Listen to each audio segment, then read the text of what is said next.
Дури 50 ученика од 11 градови утре во четврток ќе полагаат државна матура во Штип. Ова е последна шанса за оваа година за учениците кои не успеа да положат во претходните рокови. Според раководителот на секторот за образование при општина Штип Снежана Санева, 6 ученика од штипските средни училишта утре ќе полагаат македонски јазик, а околу 15 ученика исто од Штип во четврток ќе полагаат англиски јазик. Утре, 12 август, е вториот испитен рок за полагање на државна матура.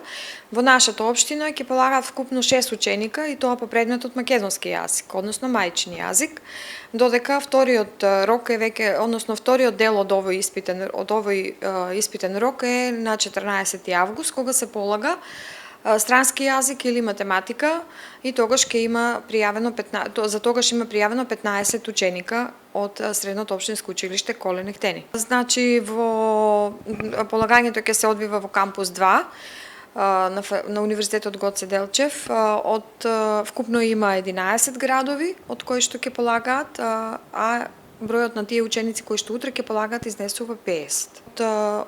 Од 6 ученика од нашата општина, 4 се од средното општинско училиште Коле Нехтенин, 1 ученик е од Димитар Мирашчиев и 1 ученик од Јане Сандански. Но покрај ваквите ученици, многу често на ваквите рокови полагаат и ученици кои што претходните години не успеале да положат државна матура, додава Санева.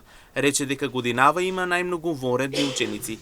При полагањето се случува и да има ученици кои што претходните години не ја положиле државната матура и сега пријавуваат за да го комплетираат средното образование и да може да се запишат понатаму на факултет. Годинава најмногу имаме вонредни ученици кои што ќе ја полагаат матурата во овој испитен рок, бидејќи во првиот ја положија всушност редовните ученици од средните општински училишта. Во овие испитни рокови учениците повторно ќе полагаат во просториите на Универзитетот Гоце Делчев Штип.